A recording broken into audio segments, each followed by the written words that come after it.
What does limited range of motion in your neck and kidney function have in common?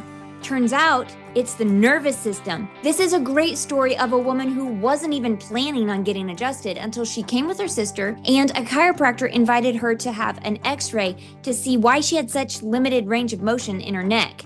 I'll let Dr. Paula tell you that story, but in this conversation, we also get into the power of love, of loving chiropractic patients, of eye contact and hugs, along with some really cool studies on that. I'm Jenna Quinton, founder of Adjuster Media and host of What Chiropractic Doesn't Cure, Stories of Innate podcast. Thanks for joining me today. Have you ever had a hug so good you could feel it healing you from the inside out?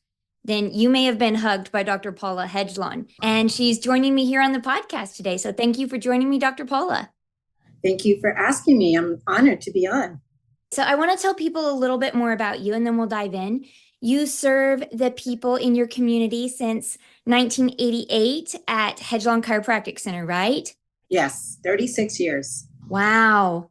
Okay. And then you're really active in serving other chiropractors. And I love that you speak at Dynamic Essentials. You host philosophy nights, Band of Brothers Zoom calls. And are you currently on the Florida Chiropractic Society Board of Directors, or you have been? No, I was for 10 years. Wonderful. So, not anymore, but they're doing a great job. Yes. Well, I love your involvement in all of those things because we get busy, but it's wonderful to see doctors who have just consistently given back in all of those ways. So on this podcast, I really want to express it as a renewed expression of life through the identification and correction of vertebral subluxations, or chiropractic. And I wanted to clarify, I think I needed to say this once more, that this doesn't really mean that every health problem is eliminated, right? It's that their body, their mind, their soul are able to function better. Would you agree? Absolutely. And there's also a limitation of matter also. So there's part of that too. So yeah. So you tell a lot of great stories at DE, which was one reason why I was like, I have to have her on the podcast. You tell stories of life and heartbreak and healing. Would you share one with us today? All right. This one goes back quite a few years, and it was very interesting. There were 3 sisters, and 2 of them would come in and get adjusted, and one would always stay in the car. Finally, my chiropractic assistant, I've had very good success with chiropractic assistants, said to me, "Do you know the other sisters in the car?" I said, "No way." So I went out, I knocked on the window, and I said, "Why aren't you coming in with your sisters? Because they've been coming for a while." And she says, "Look, I can't turn my neck." And I said, "Well, we'll take an x-ray. We'll see what's going on, and I'll let you know what I can do for you." So she came in, she had an x-ray, and her neck from the second bone to the lower neck was fused from birth. Wow. So I explained to her that the atlas, which is the top bone in the neck, is a free moving bone, and I will be doing an adjustment just with the atlas, and that it's definitely subluxated and it'll give her more life. So she did that. We adjusted her, and after the first adjustment, Jenna, she could move her neck. And all these years she could move her neck. So that was not the issue I wanted to tell you. She kept coming for about 2 to 3 months. They all did for maintenance. And she came in one day, she goes, "I really have to talk to you." And I thought, oh boy, here it comes. And she said, "I went to my doctor and you didn't know that I had a kidney atrophied from birth. So I have done nothing but chiropractic, and they found out that the same side you have been toggling my neck, that kidney regrew after 44 years. Wow. Now, did I do that? No. Chiropractic, the body healed itself, just like you said. It removed the interference, and the body actually reproduced a new kidney. Now that's a miracle. And that's not my miracle. That's her miracle. Just think what would happen if she didn't come in and I didn't knock on the window and have her come in because of her neck. And then that's the miracle that we saw that day. I love that. I love also that you listened to that small voice that said, "Go outside, go get her." Because so often, we're like, "I'm not going to do that." Like if she wanted to, she would come in. Right. Right. You can't feel anything about rejection. You got to go ask them, tell the story. If you don't ask, how are they going to come in? And that's the important thing. You have to be a fanatic about it, because you have to understand that this is about saving lives, not just about quick pain in the neck. So. Yeah. I love too that you didn't just say, oh yeah, I'll adjust your neck and it'll move better. You wanted to see what is happening and doing that thorough evaluation, but also you weren't trying to say, oh, you have kidney dysfunction. I'm gonna Right. heal that or something. You Right. focused on what you could, just like what I said earlier, identify and correct the subluxation that was there so that her Exactly. body could do whatever it wanted to do. And how many more miracles are actually happening that people do not know about on the inside of their body? It's amazing. I just thought that was a really good testament to innate intelligence working, being on the job.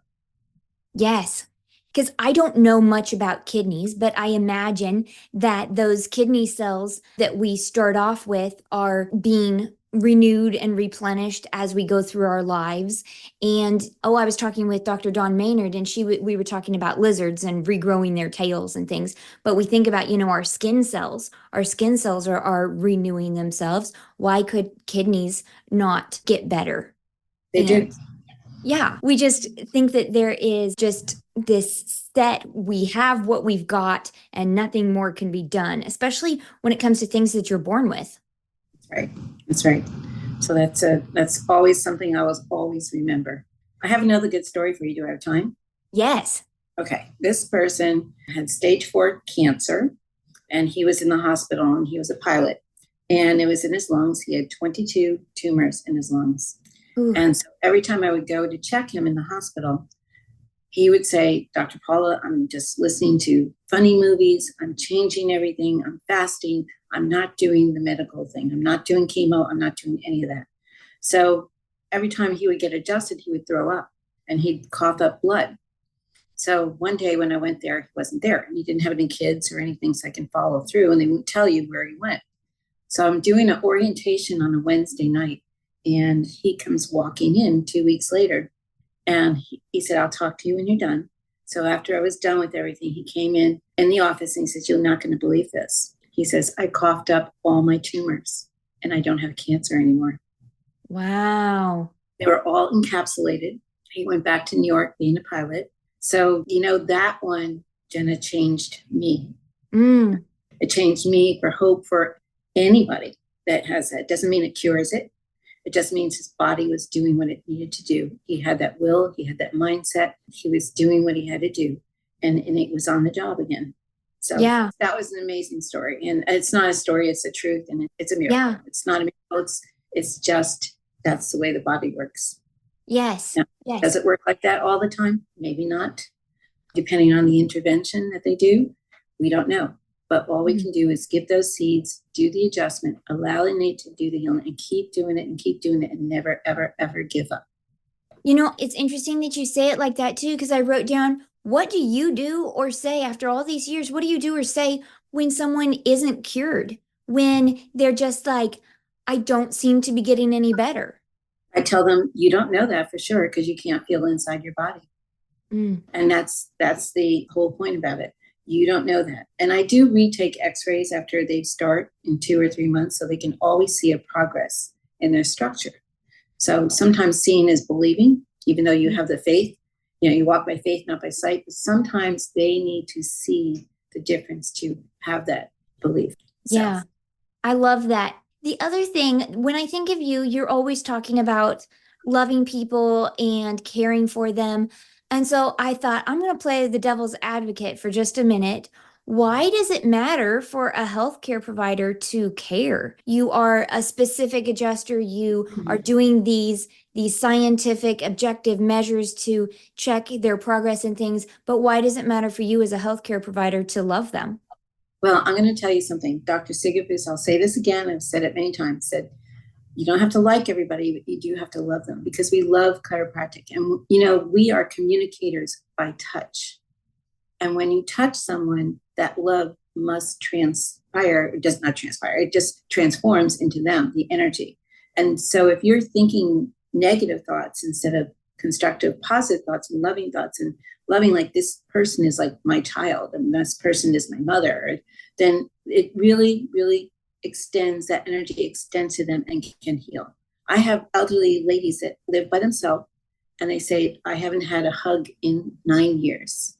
Yes. And when you think about that I just can't think about that. I mean, their kids are not around and they don't nothing. So that hug to them is a big healing part of, like you said last night, is a heart. It's all heart, not just head, it's a heart. And when you're doing heart to heart, there's a big difference. And they show that people do have a healing potential that way.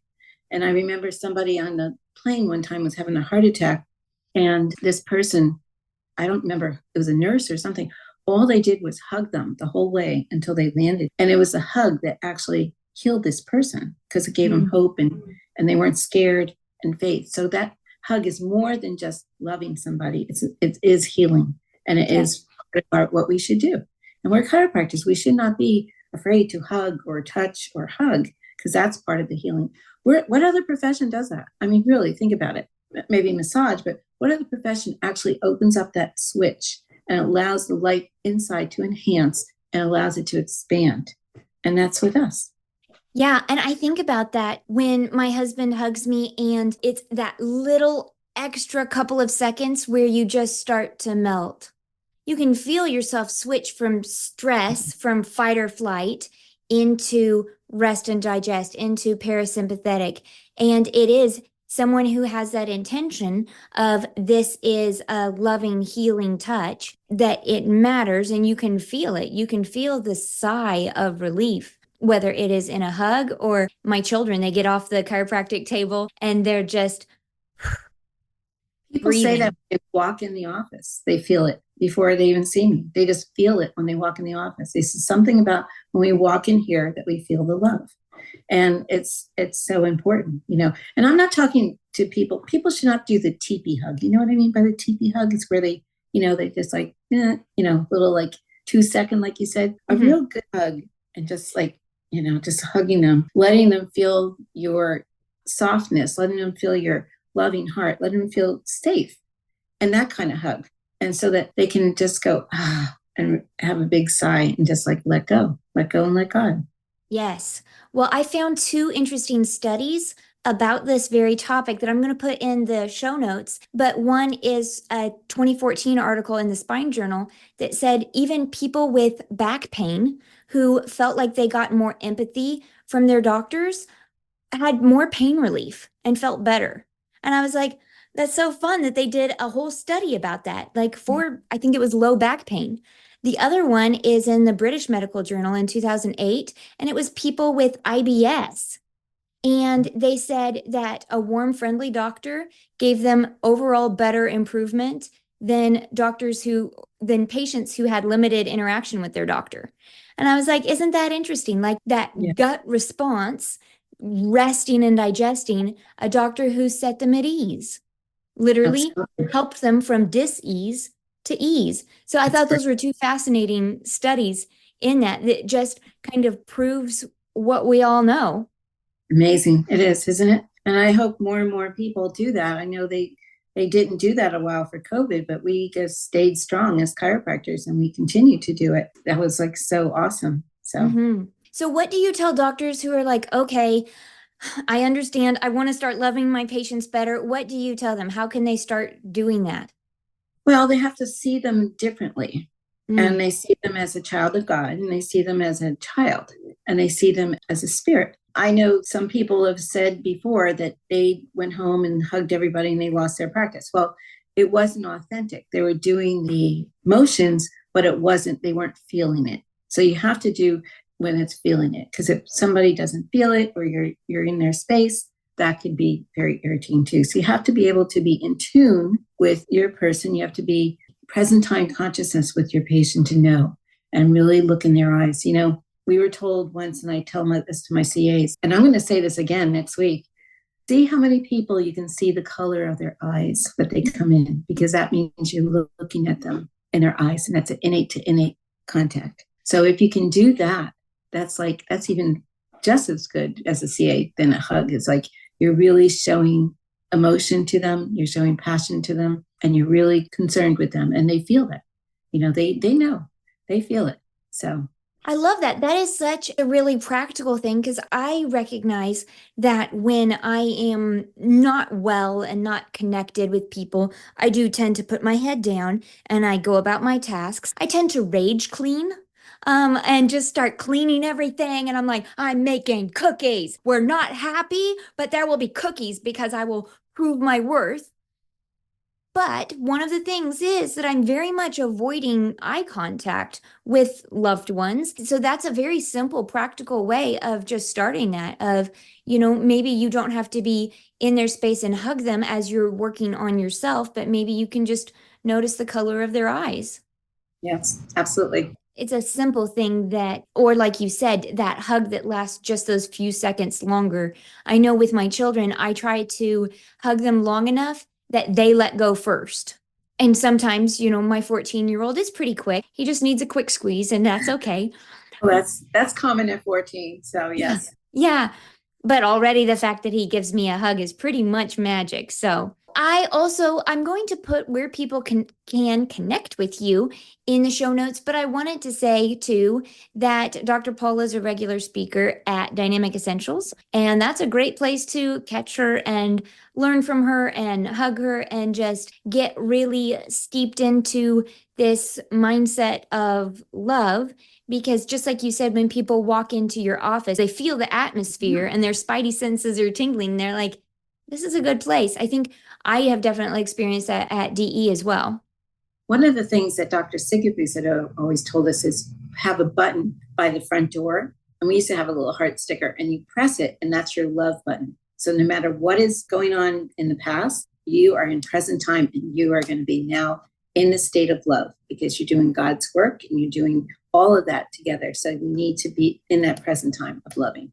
That is so good. I actually, now that you say that, I need to do that like outside my office door. Mm-hmm. Like as soon as I come in to write the words and write the stories and connect with people, that I start off with just pushing that button. And I think that the verses in the Bible that talk about when you're going out and when you're coming in, when you're sitting down and when you're sleeping, we can build in those habits of like, ooh, I'm going to need a little reset. I'm going to push that love button and reset.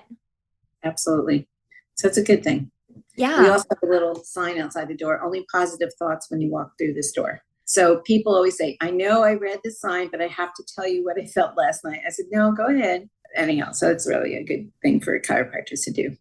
Yes, it is because we all get, there's maybe it's widespread, maybe it's just in the Midwest, but where I'm like, this is a prayer request, but I'm really complaining. And I appreciate when I have a bunch of sisters, and sometimes one of them called me out lately and was like, you're complaining an awful lot. Doesn't sound like that's a very positive thought or a very loving thought or a very intentional thought. Like it sounds like you're just complaining. And so having that reminder of, whoop, can I change this from I have to I get to, all of those Choose tiny to. changes. I Yeah. choose to. Mm-hmm. That's a good Yeah. one too. Yeah. Good. And even with my children, when we can say, yes, this is hard and you're strong. This is hard and you can do it. Or this is not your favorite food, but you can take one bite.